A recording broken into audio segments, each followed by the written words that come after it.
पूर्ण परमात्मा पाप कर्म दंड को भी काट सकता है। अभी तक जिस भी संत व महापुरुष से मिले उन्होंने यही बताया कि पाप कर्म फल भोगने से ही समाप्त होगा। वो प्रभु कौन है जो पाप कर्म को काट देता है, वो काल के बंधन से छुड़वा देता है। उसका क्या नाम है, पूजा की विधि क्या है? कृपया अवश्य सुनिए जगत गुरु तत्वदर्शी संत रामपाल जी महाराज के अमृत वचन।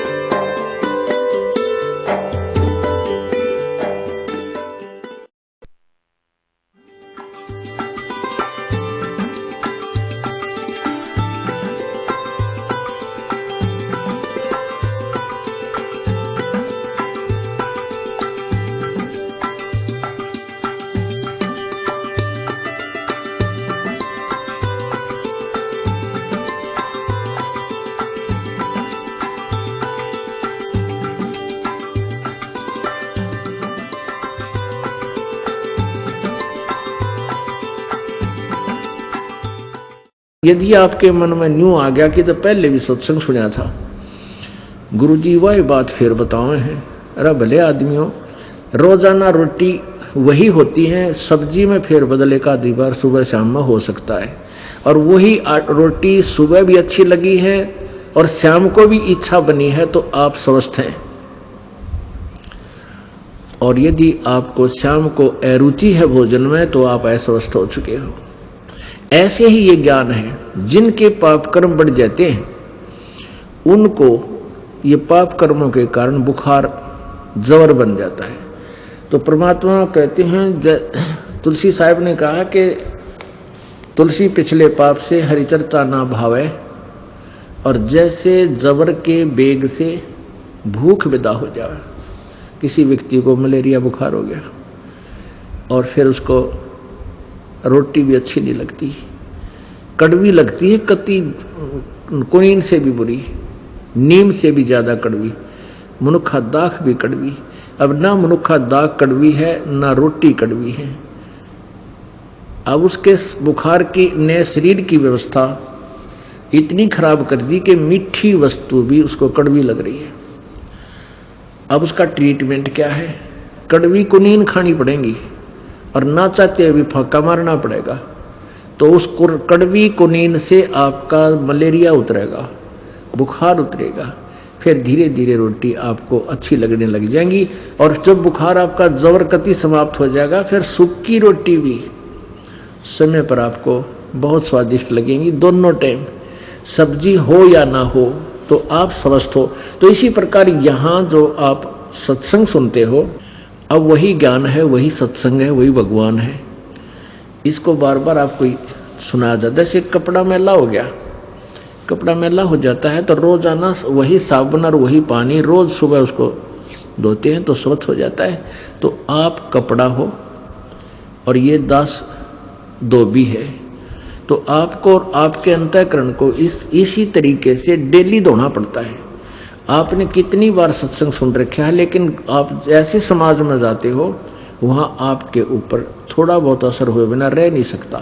और जब यहाँ सत्संग सुनोगे ये साबुन पानी फिर लगेगा, आपको कई दिन तक आपके हृदय में यह उमंग बनी रहेगी।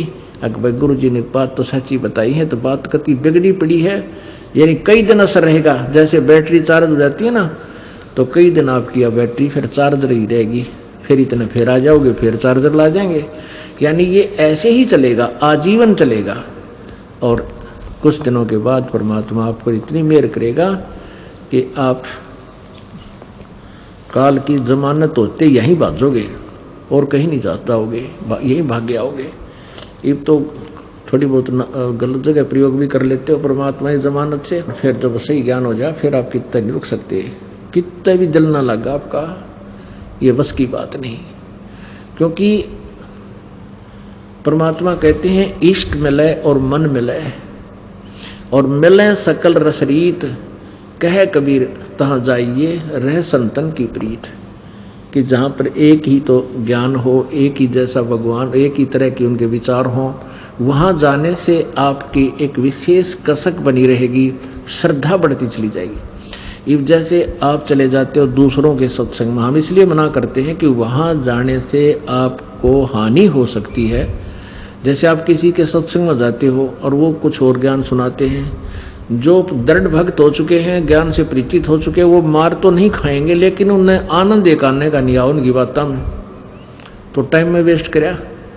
और जो कच्चे भगत चले जाएंगे तो वो उनको भरमा देंगे, मारी करी कराई में न जाओगी। इसलिए हम ये आपको इसलिए मना करते हैं कि दूसरे के सत्संग में जाने से आपको हानि उठाओगे, क्योंकि वो सत्संग को नहीं। और मान लीजिए इस दास से ज्ञान प्राप्त करके और ये मंत्र प्राप्त करके कोई नकमी आत्मा आप पर गुरु बन बैठा और नाम देने लग जाए, यो ज्ञान सुनाने लग जाए, उसको अधिकारी को नहीं तो भी आपके लिए वो खतरा जान का है, वो आपको लाभ नहीं दे सकता, वो अधिकारी नहीं है उपदेश देने का।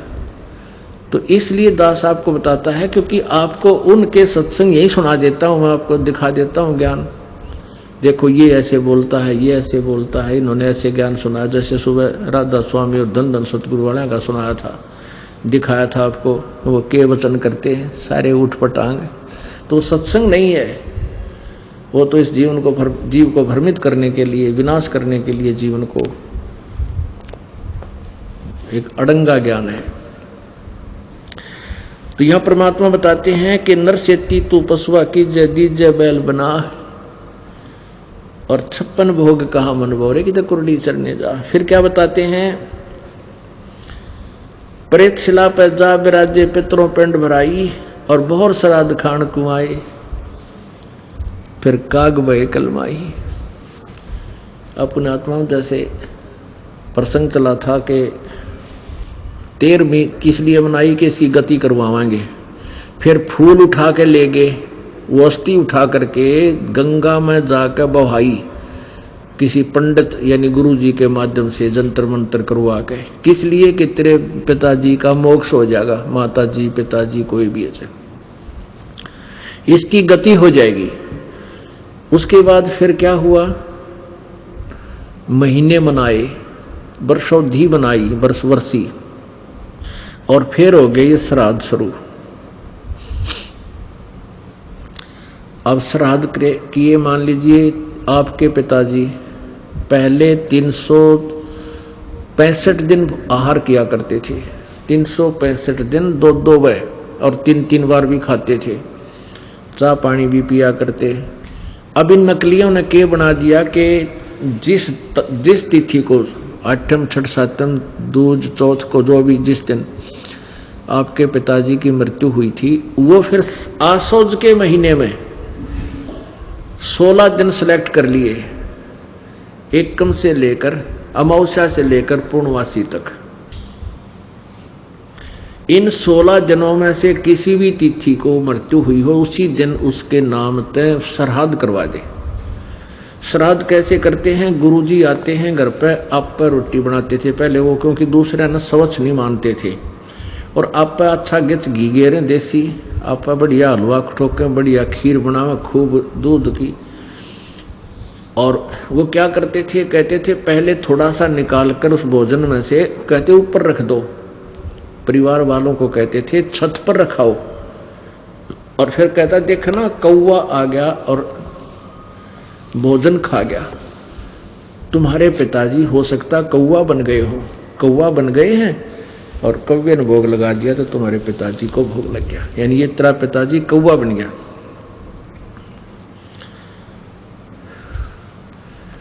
अब पुण्य आत्माओं कहाँ से गति कराने लगे थे, पिताजी को कौवा बना के छोड़ दिया। ने बोला तेरा पिताजी हो सकता कौवा बन गया हो और इसको भोग लग गया। अब श्राद्धों के दिनों में देखे सबके घरों पे कौवे मंडराते दिखेंगे, और जो घर पे कौवा ना हो तो उनके बाहर रखा कि तो कौवा ने खुआ का, जब तेरे पिताजी हो सकता कौवा बन गए। आदरणीय गरीबदास साहिब जी छुडानी गांव, छुडानी जिला झज्जर में, वो किसान परिवार में जन्मे थे। उनको परमात्मा कबीर जी आए थे, उनको सतलोक सचखंड लेकर गए थे उनकी आत्मा को, फिर वापस छोड़ा था। उसके बाद उन्होंने सब शास्त्र विद साधना त्याग दी थी और अपने जो उनके अनुयायी शिष्य बने थे उनको भी उनसे भी छुड़वा दी थी। एक भक्त उनका जो अनुयायी था यानी भगत था, शिष्य था, वो प्रतिदिन आता था उनके पास शाम के समय या सुबह अवश्य दर्शन देने आता था, करने आता था। एक दिन वो सारा दिन नहीं आया और अगले दिन भी ना आया। जब वो 2 दिन नहीं आया तो तीसरे दिन जब पहुंचा, गरीबदास साहिब जी ने जैसे स्वाभाविक पूछ लेते हैं कि भाई बच्चा कल ना आया, क्या बात थी, कुशल तो है या कहीं दूर देश में रिश्तेदारी में चला गया था? तो उसने बताया कि नहीं जी, कहीं नहीं गया था, आज परसों तो मेरे पिताजी का श्राद्ध था और कल मेरी माँ का। और परमात्मा ने कबीर गरीबदास जी कहा करते थे भाई ये पूजाएं ना करो, श्राद्ध श्रुद्ध मत निकाला करो, इससे कोई लाभ नहीं है।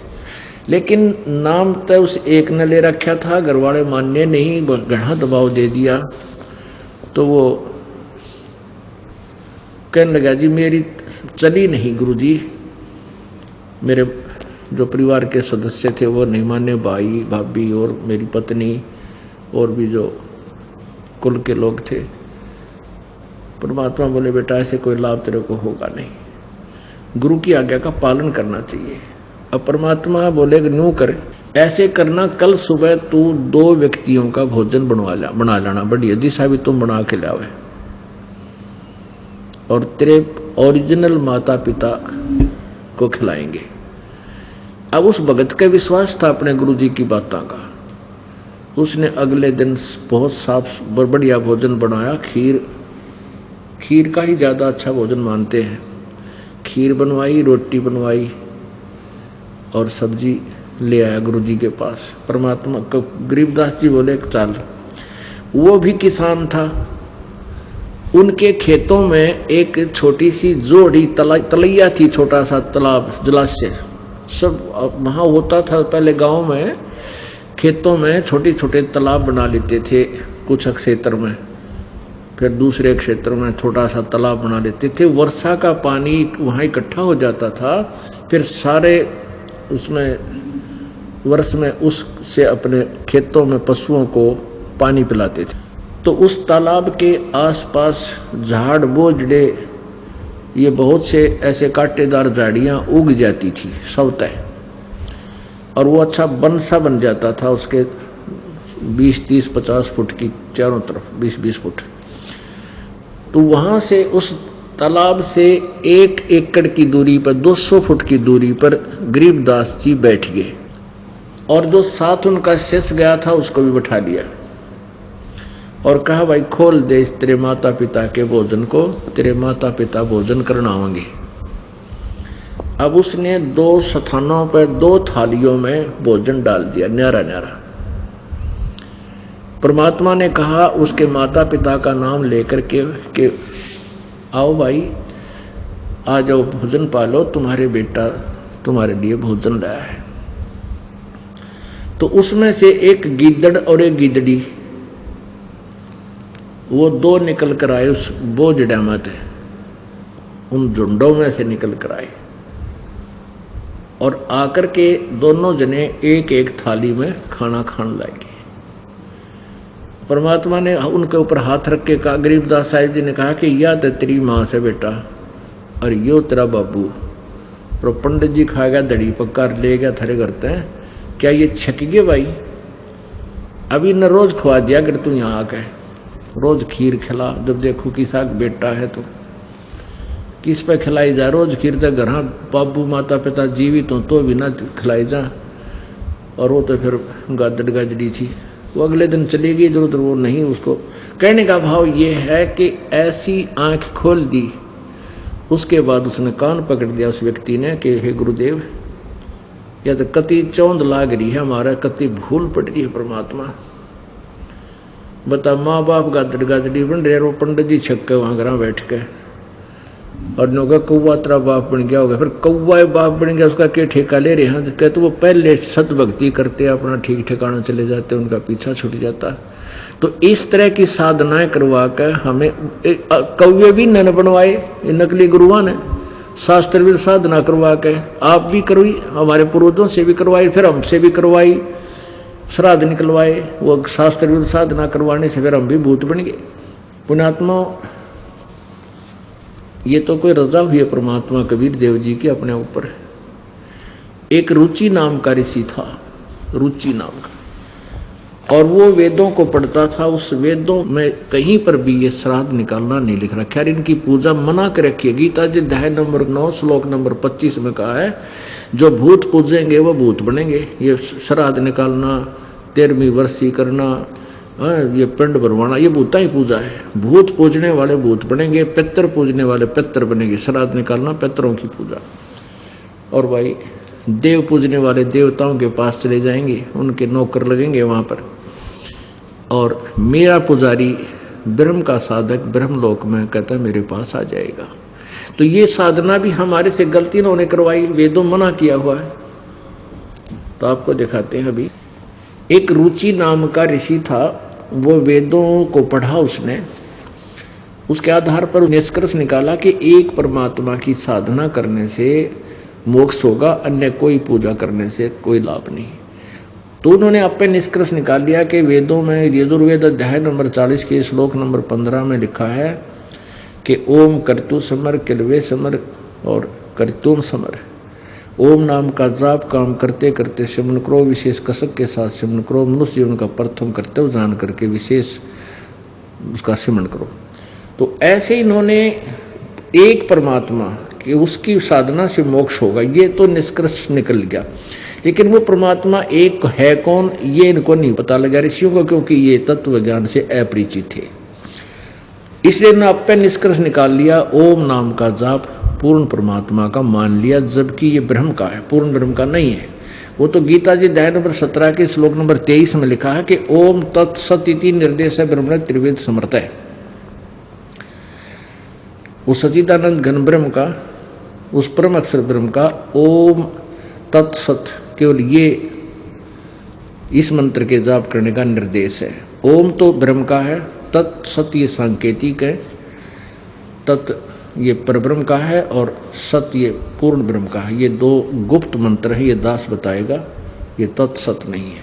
तो उसने दृढ़ निश्चय किया, ना शादी करवाई रुचि ऋषि ने, और 40 साल की उम्र होगी। तब उसके 4 पितर दिखाई दिए पिछले, पिताजी, दादाजी, तीसरा दादाजी और चौथा दादाजी, वो सारे भूत बन रहे पितर। उन्होंने कहा कि बेटा रुचि, तूने शादी क्यों नहीं कराई, और शादी करा के हमारे श्राद्ध निकाल, ताकि हमारी दुर्गति बचे, हम दुखी हो रहे हैं। अब रुचि ऋषि कहने लगा कि पितामहो, वेदों में तो इस कर्म कांड को अविद्या बताया है, मूर्खों की साधना बताई है, फिर आप मुझे क्यों इस कर्म में लगा रहे हो? अब पितर भी कहते हैं कि हाँ बेटा ये ऐसा तो है कि वेद में तो ये अविद्या ही लिखी है, फिर भी अपने सट्टे मारे हैं कि तू जरूर कर, नहीं तो तेरा पतन हो जाएगा और ये हो जाएगा, और डरा दिया। फिर उसने पंगा पाया, फिर कहने लगे मान ले मैं ब्याह भी करवाऊँ तो आधी उम्र का होगा, 40 साल का मैंने लड़की कौन देगा? फिर पितर कहने लगे तू तपस्या कर ले, हैं देखो उसके कर्म फोड़ दिए। पत्नी प्राप्ति के लिए उसने फिर तपस्या करी। फिर कहते जल में से एक औरत आई, वो अपनी लड़की को साथ ले आई और कहने लगी रुचि मैं तेरे से इसकी शादी करती हूँ। जब रुचि ने उसके ब्याह करवाया, फिर वो उसके श्राद्ध काटे, वो भी भूत बनवा दिया। बताए ने के फूक है। अब देखो ये मार्कंडे पुराण देखिएगा, मार्कंडे पुराण गीता प्रेस गोरखपुर से प्रकाशित है।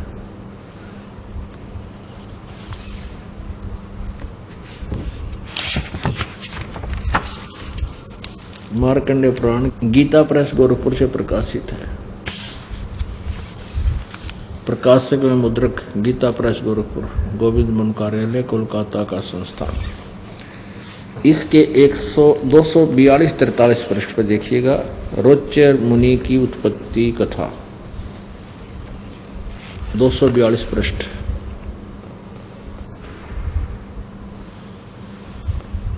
संक्षिप्त मार्कंडेय पुराण,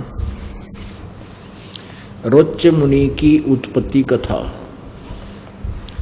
मार्कंडेय जी कहते हैं, ब्रह्मन, बात है पूर्व काल की बात है, प्रजापति रुचि ममता और अहंकार से रहित इस पृथ्वी पर विचरते थे। उन्हें किसी से भय नहीं था, वे बहुत कम सोते थे। उन्हें न तो अग्नि की स्थापना की थी और न अपने लिए घर ही बना रखा था।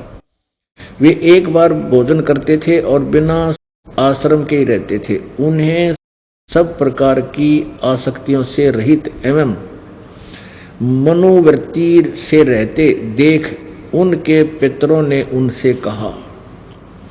पितर बोले, बेटा, विवाह सर्ग अपवर्ग का हेतु होने के कारण एक पुण्य में कार्य है, उसे तुमने क्यों नहीं किया? गृहस्थ पुरुष समस्त देवताओं, पितरों, ऋषियों और अतिथियों की पूजा करके पुण्य में लोकों को प्राप्त करता है। मोक्ष नहीं, पुण्य में लोकों को प्राप्त करता है। वह सभा के उच्चारण से देवताओं को सवधा, शब्द से पितरों को तथा अन्नदान, बलि, वैश्वदेव आदि से भूत आदि प्राणियों तथा अतिथियों को उनका भाग समर्पित करता। बेटा, हम ऐसा मानते हैं कि गृहस्थ आश्रम को स्वीकार न करने पर तुम्हें इस जीवन में कलेश पर कलेश उठाना पड़ेगा और मृत्यु के बाद और दूसरे जन्म में भी कलेश ही भोगने पड़ेंगे। रुचि ने कहा, पितरगण, परिग्रह मात्र ही अत्यंत दुख एवं पाप का कारण होता है तथा उससे मनुष्य की अधोगति होती है। यही सोचकर मैंने पहले स्त्री संग्रह नहीं किया। मन और इंद्रियों को नियंत्रण में रखकर जो यह आत्म संयम किया जाता है, वह भी परिग्रह करने पर मोक्ष का साधक नहीं होता। ममता रूप कीचड़ में सना हुआ होने पर भी यह आत्मा तो परिग्रह शून्य चित्तवर्ती जल से प्रतिदिन धोया जाता है। यह श्रेष्ठ प्रयत्न है। जितेंद्रिय विद्वानों को चाहिए कि वे अनेक जन्मों द्वारा संचित कर्म रूपी पंख में सने हुए आत्मा को सदा सदसना रूपी जल में आसना रूपी जल में प्रक्षालन करें। ये क्या कह रहा है कि ये पितर तो न्यू कह इसने बढ़ोआ है कि ब्याह नहीं करवाया तो तू पाप का भागी हो जाएगा, ये पुण्य में कर्म है और तेरा आगे भी कलेश होगा, रिब्बी भी कलेश बिना ब्याह के। और यूँ रुचि ठीक कर रहा है कि ब्याह है सबसे बड़ा कलेश है। इसको यदि आप मेरी प्रेरणा कर रहे हैं और परमात्मा पाने के लिए तो इन सभी विकारों से उल्टा हटकर ही साधना की जाती है, जैसे इसने अपने विचार बताए। और फिर पितर क्या कहते हैं देखियो, इनका उद्देश्य यही था कि इसने भी फंसावा। पितर बोले, बेटा, जितेंद्रिय होकर आत्मा का प्रक्षालन करना उचित ही है, किंतु तुम जिस पर चल रहे हो वह मोक्ष मार्ग है। किंतु बता, पितर भी कहे कि बेटा, जितेंद्रिय होकर आत्मा का प्रक्षालन करना उचित ही है, किंतु तुम जिस मार्ग पर चल रहे हो वह मोक्ष मार्ग है, यानी तेरा कल्याण हो जाएगा इससे तो। किंतु फल इच्छा रहित दान और शुभाशुभ उपभोग से भी पूर्वकृत अशुभ कर्म दूर होते हैं। इसी प्रकार आगे देखो, पूर्व जन्म में किया हुआ मानव का शुभ अशुभ कर्म सुख दुख में भोगों के रूप में प्रतिदिन भोग कर ही अक्षीण होता है। अब यहाँ तक ये कह रहे हैं कि उससे भी शुभ पूर्वकृत अशुभ कर्म दूर होता है, और यहाँ तुरंत कह रहे हैं कि पूर्व जन्म में किया हुआ मानव का शुभ अशुभ कर्म सुख और दुख में भोगों के रूप में प्रतिदिन भोगने पर ही अक्षीण होता है। यानी यहाँ तो ये कह रहे हैं कि तू जो हम बताओ ऐसे कर लेगा तो तेरा अशुभ कर्म दूर होता है। और ये यहाँ नो कहे हैं पूर्व जन्म में जिसा किया है उसको तो भोगने से ही, यानी सुख भी भोगने से खत्म होगा और दुख भी भोगने से ही खत्म होगा। रुचि ने पूछा, पितामहो, वेद में कर्म मार्ग को अविद्या कहा गया है, फिर क्यों आप लोग मुझे उस मार्ग में लगाते हो? पितर बोले, यह सत्य है कि कर्म को अविद्या ही कहा गया है, इसमें तनिक भी मिथ्या नहीं है। फिर और थारा शर रह गया, जब तुम भी मानो। ये देखो इसके पत्र, ये देखो ये पितर बना रखे चित्र भी। ये तीनों ब्राह्मण थे ऋषि, आप तक कर्म फोड़ गए इस बेटे ने फंसाने के लिए डरा दिया और फिर उनके वचन सुना दिए। ये बेचारा इनके कुसंगत को, असत्संग को सुनकर ये भी डगमग हो गया, जबकि ये ठीक विचार पर चल रहा था। आप पितर भी मान रहे हैं कि जो कर्म कांड है, श्राद्ध आदि निकालने, ये है तो मूर्खों की पूजा। और रुचि ऋषि कह रहा है कि वेद में भी इसको अविद्या कहा है, मूर्खों का साधना बताइए। पितर भी मान रहे हैं, कहा इसमें कोई दो राय नहीं है, और यह तो सच बात है। लेकिन फिर भी ऐसा है, पितर ये कर देते हैं। अरे आप भूखे मरे, पितर पता नहीं क्यों लाभ दे देंगे, टट्टू लाभ दोगे तो तुम भूखे मरो। तो परमात्मा क्या बताते हैं, अरे भोली सी दुनिया सतगुरु बिन कैसे सरिया, रे भोली सी दुनिया सतगुरु बिन कैसे सरिया। अपने लला के बाल उतरवावे दिख के चीना लग जइया। यहाँ क्या करते हैं, जैसे भी कोई किसी का इष्ट धाम है जहाँ की वो पूजा है, वहाँ जाते हैं और वहाँ जाकर क्या करते हैं, एक नाई बैठा होता है और छोटे बच्चे के बाल उतरवाया कर। वहाँ पर बाहर 2 रुपये में बाल कटते होंगे तो 10 रुपये लिया कर नाई, क्यों पता है कि तो जाँक होनी जल्दी में है फटाफट, और 5-4 बाल काट के और 5 रुपये 10 रुपये ले लेगा। और उन बालों को क्या करती है कि बुढ़िया अपनी पुत्र वधू को साथ ले जाती है और साथ में नवजात बालक बेटा या पोता या पोती होती है, वो उनको लेके जाते हैं। और वहाँ क्या कहती है, उस नाई के को, जो नाई बाल काट रहा होता है, बुढ़िया 3-4 बार कहेगी, भाई देखिए रे नाई के, ध्यान से कैंची चलाइए, कहते मेरे पोते के या पोती के कैंची ना लग जा कच्चा सिर से, भाई ध्यान तक चलाइए कैंची को। और परमात्मा क्या बताते हैं, अपने लला के बाल उतरवावे दिख कैंची ना लग जइया। एक बकरी का बच्चा लेके उसका गला कटैया, रे भोली सी दुनिया सतगुरु बिन कैसे सरिया, रे भोली सी दुनिया सतगुरु बिन कैसे सरिया। अब क्या बताते हैं कि अपने बच्चा तो इतना प्यारा, कैंची लगने का भी भय, कदे बच्चे का दर्द ना हो जाए, और एक बकरी का बच्चा लेके और वो बैंड चढ़ा दिया माता के, वो कटवा दिया उन्हें, वहाँ से उसकी गर्दन कटवा दी। अपने बच्चे को तो इतना प्यारा मानती है और दूसरे का बच्चा कटवा दिया, और फिर अपने बच्चे की तो खैर भी मानती है। कभी नहीं हो सकती से जुल्म, ते परिवार कभी सुखी नहीं रह सकता, दूना पाप बढ़ा दिया। फिर क्या करते हैं कि उन बालों को वह बुढ़िया चढ़ा कर फिर मंदिर में, और वहाँ से पुजारी उठा के उसने एक कट्टे में डाल देगा, बोरी में, और शाम ने कुर्डियाँ पे फेंक देगा ठा के, कूड़ा करकट में पटकेगा ठा के, और कौन से वो बैंक में जमा करा होगा उन बाड़ा ने, उसने बाहर फेंकने हैं। तो परमात्मा कहते हैं तुम इनको कहीं काट कर कितना डाल दो, पर हमारा नाम साधना करो, तुम्हारा भी कल्याण और तुम्हारे बच्चों का भी कल्याण। अब फिर क्या बताते हैं, भाई कच्चा पक्का भोजन बना के फिर माता धोकने गईया। हमारी दादी दो क्या करती, वहीं गुड़गांव वाली माता के और की तो फिर रोहतक वाली माता के निरी माता थी, तो वो क्या बनाती थी कि वो कच्चे पक्के पूड़े बना लेती, और पूड़े बनाते हुए देर हो जाती, मेरी ताई माँ पहने जल्दी करो ना तुम, तो वो कही ये कच्चा है, कच्चा आन दे। उन्हें पता था कि कुत्ता ने खाना है, कौन सी माता खावा है, तो वो क्या करते हैं, जैसे पूड़े बना लिए, गुलगुले बना लिए, तो वहाँ कहाँ जाते हैं, एक 4 ईंट ला रखी होती है अपने आसपास खेतों में या कि तो बनी में, उसका एक चबूतरा बनाकर वहाँ एक स्थान बना देते हैं माता का, छोटा सा, इतनी मड़ी सी बना देते हैं। और वहाँ जाकर के वो पूड़े जो भोजन बना रखा था वो डाल देते हैं, थोड़ा सा जल डाल दें, पानी घूट लेगी माई गिला।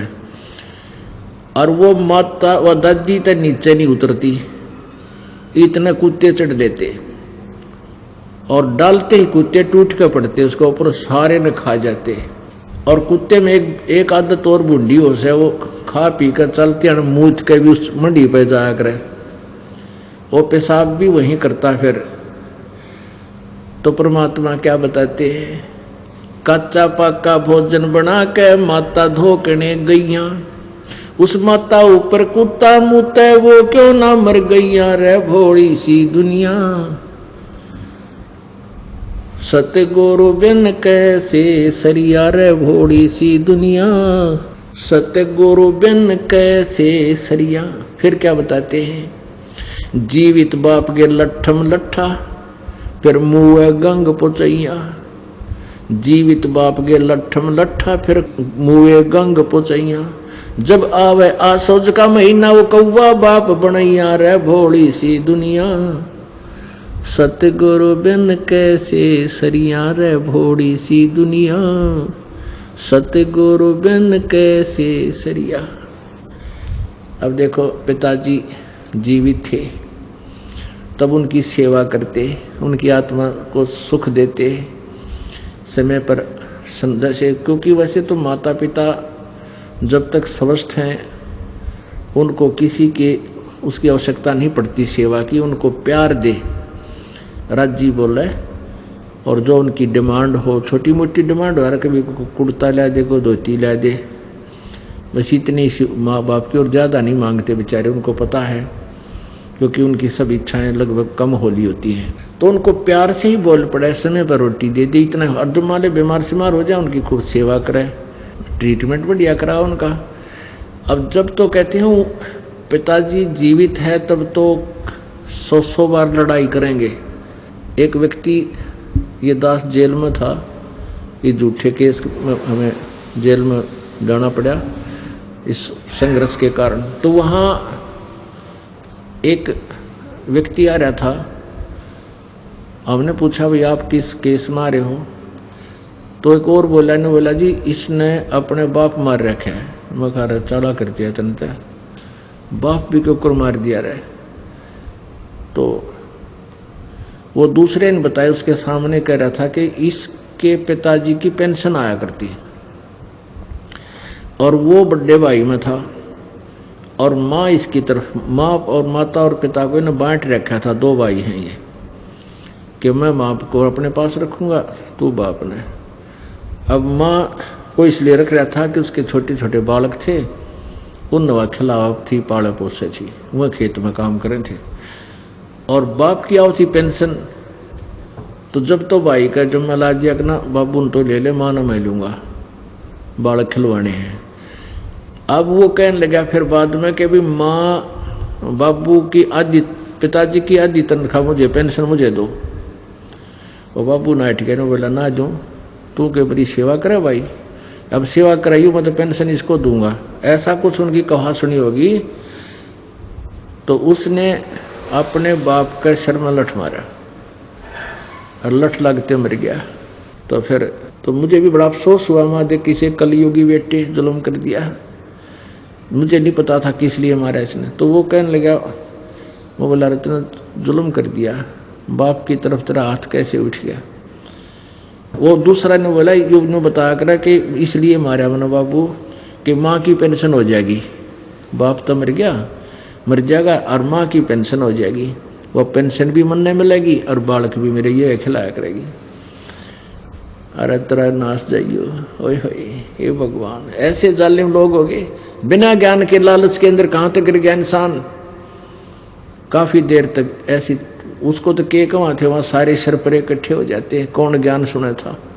बहुत देर तक जी दुखी रहा, हे परमात्मा, ओए होए, इस एक बगैर ज्ञान के इस जीव का कितना नेचर गिर गया, कितने नीचता पा गया यू।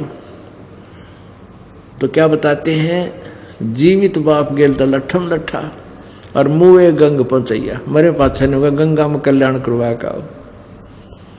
और फिर आवे आसोज का महीना, फिर कौआ बाप बनैया।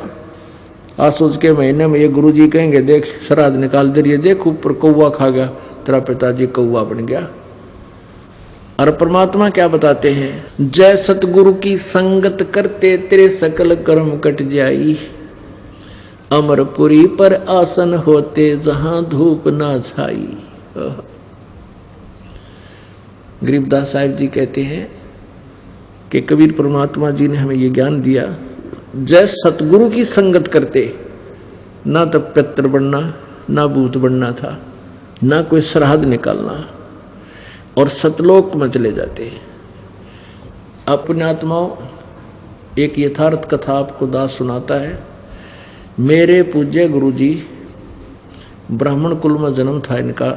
ये जो संसारिक जो हमारे चले हुए हैं समुदाय, ब्राह्मण तो नहीं कहते थे, वो पंडित वही होता है ज्ञान से परिचित हो जाता है। विद्वान पुरुष को पंडित कहते, पंडित सोए जो पिंड की जाने। मेरे दादा गुरुजी यानी गुरुजी के गुरुजी जाट जाति से थे, गांव छावड़ा नजफगढ़ के पास दिल्ली में, वहाँ के रहने वाले थे। और वो फिर घर त्याग करके हमारे जो तीसरे चौथे दादा गुरुजी थे उनके साथ वो घर त्याग कर चले गए थे। और वहाँ फिर उन्होंने उनको काशी विद्यापीठ में पढ़ा दिया था, तो वो पंडित कहलाए। पंडित चिदानंद जी, अब उनका आश्रम है खरखोदा के पास, गोपालपुर गांव है, उसमें एक आश्रम बना हुआ है, उसमें लिखा पंडित चिदानंद जी आश्रम। तो वो जाट होते हुए पंडित कहलाए, क्योंकि वो पंडित थे।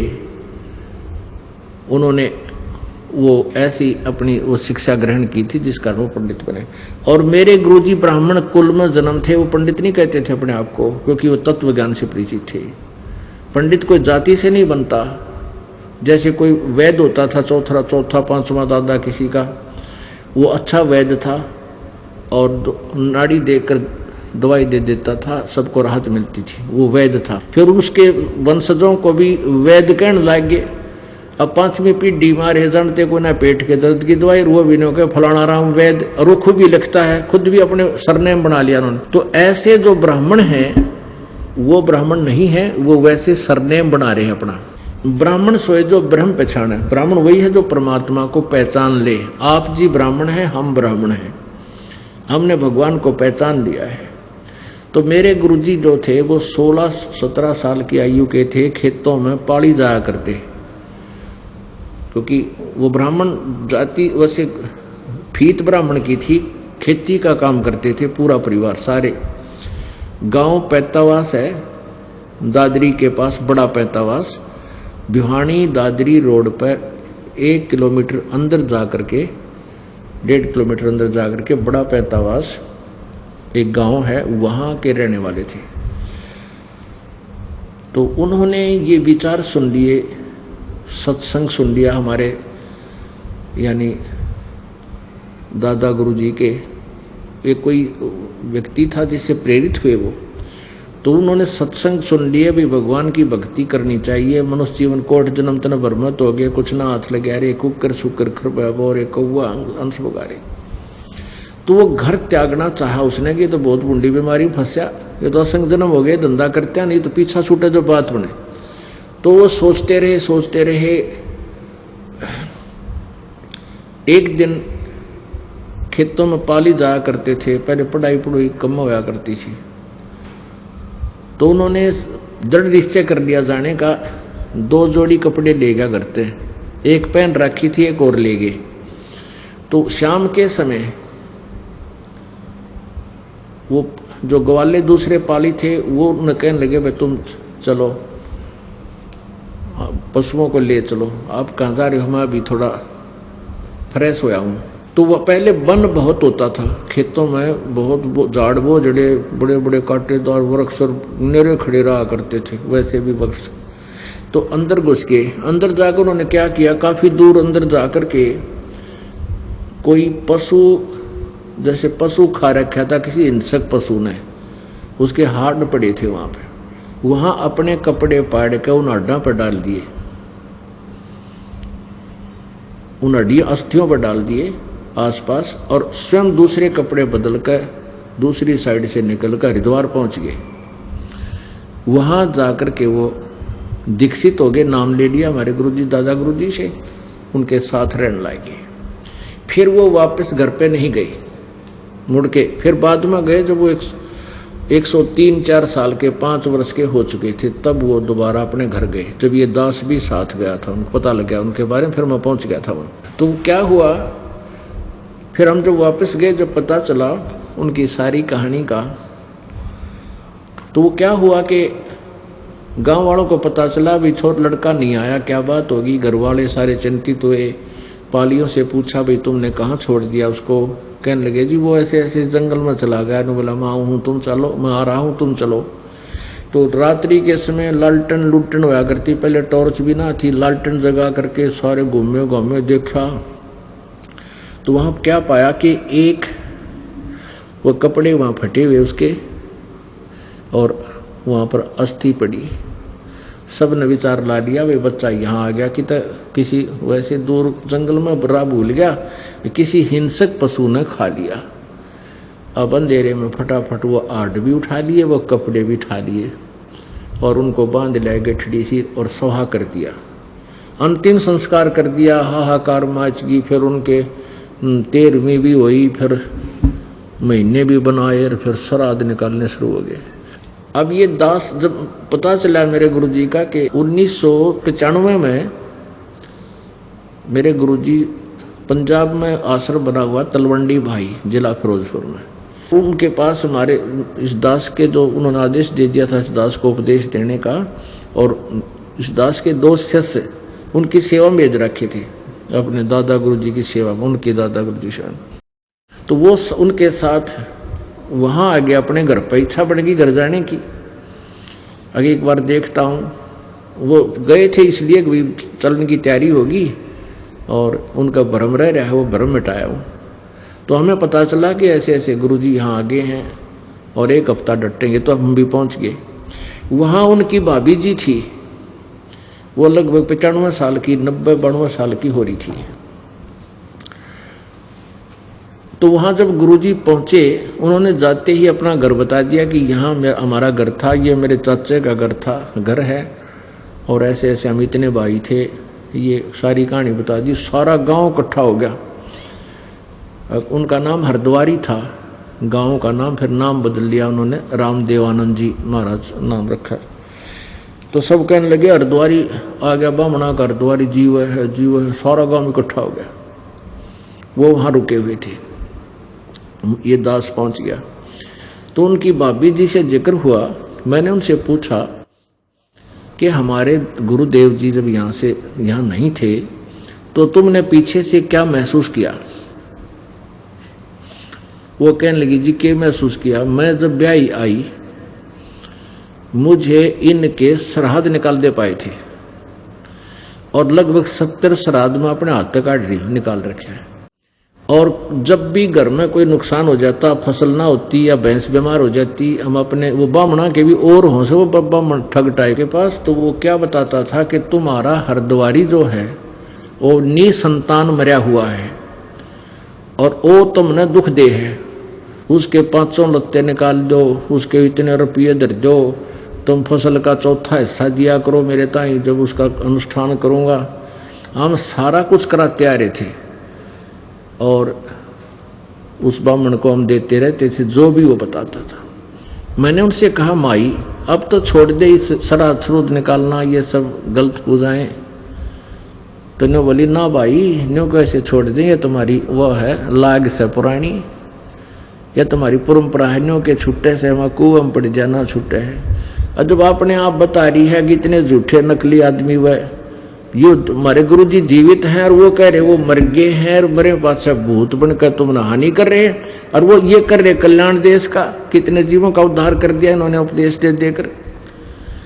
कते नहीं मानी हुआ बिटिया, अरे तेरा गजब। ये कहते जानबूझ साची तजर करे झूठ तने, और ताकि संगत है प्रभु सौपन में भी ना दे। इन गुरुआ गांव बिगाड़े संतो गुरुआ गांव बिगाड़े, ऐसे कर्म जीव कहलात। ये ईब जड़े नहीं जाड़े, ये इसे रंग दिया उल्टे रंग में। ईबिन से ये उल्टी साधना छुड़वाए तो भी ना छूटती। प्रत्यक्ष देख रहे हैं कि वो सारी झूठ थी, वो बकवास करते थे कि वो अर्धवारी सिद्ध है, हानि करता है, और ये वो परमात्मा की प्यारी आत्मा दुनिया का कल्याण किया करती थी। तो यहाँ परमात्मा कहते हैं कि जय सतगुरु की संगत करते तेरे सकल कर्म कट जाई, और अमरपुरी में यानी सतलोक में तुम्हें स्थान मिलता जहां कोई दुख नहीं।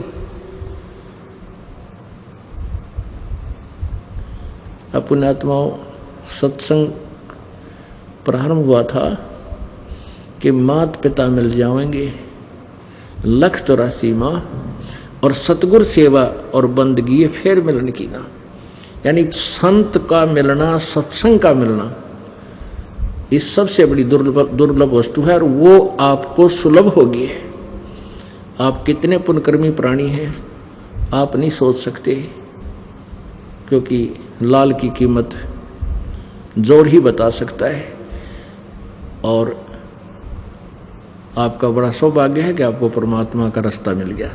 अब इसमें परमात्मा कहते हैं ये बातें कहन सुन की नहीं है, ये कर पाड़न की है, और रह रह कर आपको ज्ञान सुना के आपका ये पूरी श्रद्धा परमात्मा बनाई जाएगी।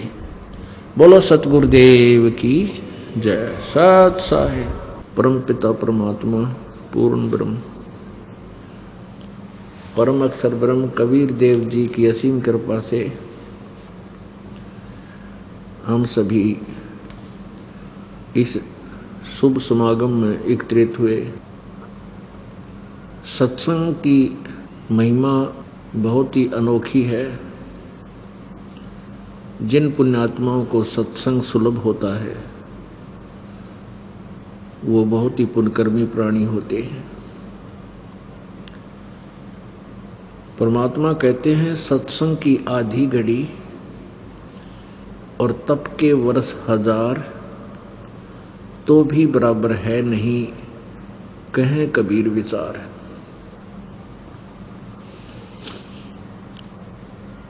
जैसे तप करते हैं, 1000 वर्ष तप किया, इतने वर्ष उसको राज्य प्राप्त हो जाता है। राज्य पाकर के फिर वो प्राणी अत्यधिक पाप करता है, अभिमान से भर जाता है, वो भूल जाता है तो एक जीव भी है। अहंकार बहुत हो जाता है, जिस कारण से वो पाप इकट्ठे करके फिर नरक में स्थान प्राप्त करता है। और जिस प्राणी को आधी घड़ी का भी सत्संग मिल गया तो भी कुछ ना कुछ राहत आपको देगा, क्योंकि एक बार स्टार्ट हो जाए परमात्मा की महिमा, सत्संग थोड़ा बहुत सुना है तो उसका कुछ असर होगा, फिर रुचि बनेगी, धीरे धीरे फिर घंटों सत्संग सुनने की रुचि आपकी बन जाएगी। और सत्संग से ही ज्ञान होता है कि मनुष्य जीवन का कर्तव्य क्या है, हम कर क्या रहे हैं, हम करने आए क्या थे, इस मनुष्य जीवन को हमने कैसे सफल करना है। तो वो ज्ञान सत्संग से ही होता है। और सत्संग इस ब्रह्मांड में, काल के लोक में, इन सभी 21 ब्रह्मांडों में सत्संग केवल परमात्मा ही कर सकते हैं, वही बता सकते हैं। उन्हीं के द्वारा उस परमेश्वर ने 600 वर्ष पूर्व आकर के काशी में जुलाहे की भूमिका करके और साथ में एक तत्वदर्शी संत सतगुरु की महिमा की लीला करके उन्होंने सत्संग किया था। वो वचन सत्संग के नोट किए गए थे। उन सत्संग के वचनों को आज ये दास उस परमात्मा के द्वारा दिए गए उन वचनों को ये दास आपको सुना रहा है और उनके गूढ़ रहस्यों से परिचित करा रहा है। इसके अतिरिक्त इस ब्रह्मांड में, 21 ब्रह्मांड में सत्संग नहीं है। किसी को भी आध्यात्मिक यथार्थ ज्ञान नहीं है, ये आध्यात्मिक यथार्थ ज्ञान का प्रचार ही सत्संग कहलाता है। बाकी तो अपने अपने सट्टे दुनिया मार गई, संगी रागनी बनाकर दुनिया को अपने पीछे लगा के बहुत बढ़िया बात बताई भाई। अब अनजान व्यक्ति को तो कोई भी थोड़ी बहुत सी हटकर बात बता दे, ज्ञान सुना दे, वो अच्छा लगने लग जाता है। लेकिन सत्संग तो परमात्मा ही आकर बताता है। यही वेद गवाही देते हैं कि परमात्मा अपनी महिमा को, अपने द्वारा रची हुई सृष्टि को, अपने यथार्थ ज्ञान को स्वयं ही आकर के बताता है। अब यहाँ प्रसंग एकदम सट्राई करती है ये बात, और प्रश्न, ढेर सारे प्रश्न उठते हैं। क्या सत्संग किसी के पास नहीं है, यानी यथार्थ ज्ञान किसी के पास नहीं है? हाँ, नहीं है। ब्रह्मा विष्णु महेश तक को भी यथार्थ ज्ञान नहीं है, तो अन्य को कैसे होगा? क्योंकि पवित्र हिंदू धर्म तो उन्हीं का पुजारी रहा है। अब ये एकदम सट्राई करती है ये बात कि ये कैसे हो सकता है कि ब्रह्मा विष्णु महेश को भी ज्ञान नहीं। तो पुण्यात्मा ये समझेंगे कि रामपाल मेंटल है और ये झूठ बोला नरी। हाँ, जब तक आप प्रमाण नहीं देखोगे तब तक तो ये सोचना आपके लिए अनिवार्य है, और जब आप प्रमाण देख लोगे फिर भी गलत बोलते हो इस दास के विषय में, फिर तुम्हारी भांग का नशा तुम्हारे अंदर है, कोई तुम होश में नहीं हो। जो प्रत्यक्ष प्रमाण देखकर भी नहीं मानते हैं उनके लिए परमात्मा कहते हैं जानबूझ साची तजय करे झूठ तने, और ताकि संगति है प्रभु सौपन में भी ना दे। वो मूढ़ व्यक्ति होते हैं जो प्रमाण देखकर भी नहीं मानते और फिर भी बकवास करते हैं। प्रमाण के लिए देखिएगा श्रीमद् देवी भागवत सचित, मोटा टाइप, केवल हिंदी, गीता प्रेस गोरखपुर से प्रकाशित।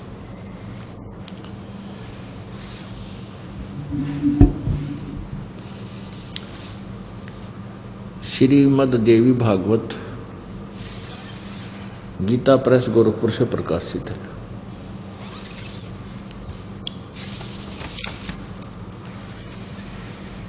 संपादक हनुमान प्रसाद पोदार, चिमन लाल गोस्वामी।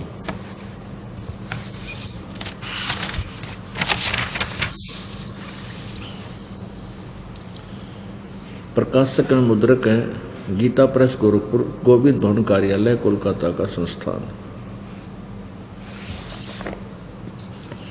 इसके 28 पृष्ठ पे, 28 पृष्ठ पर देखिए।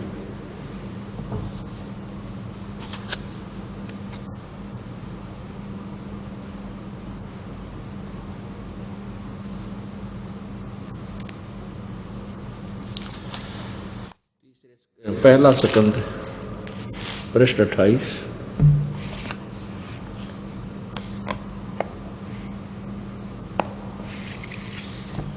और ये प्रथम सकंद।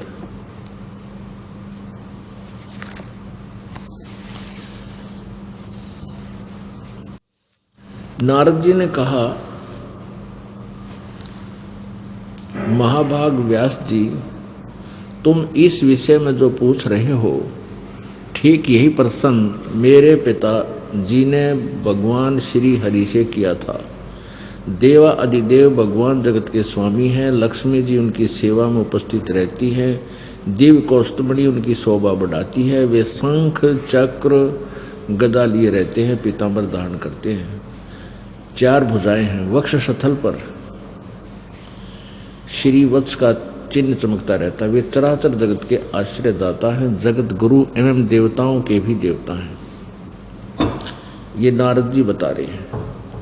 ऐसे जगत प्रभु भगवान श्री हरि महान तप कर रहे थे, उनकी समाधि लगी थी। ये देखकर मेरे पिताजी ब्रह्मा जी को बड़ा आश्चर्य हुआ।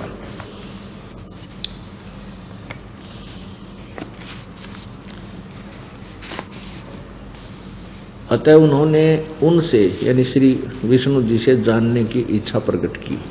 ब्रह्मा जी ने पूछा, प्रभु आप देवताओं के अध्यक्ष, जगत के स्वामी और भूत भविष्य एवं वर्तमान सभी जीवों के एकमात्र शासक हैं। भगवान फिर आप क्यों तपस्या कर रहे हैं और किस देवता की आराधना में ध्यान मग्न है? मुझे असीम आश्चर्य तो यह हो रहा है कि आप देवेश्वर एवं सारे संसार के शासक होते हुए भी समाधि लगाए बैठे हैं।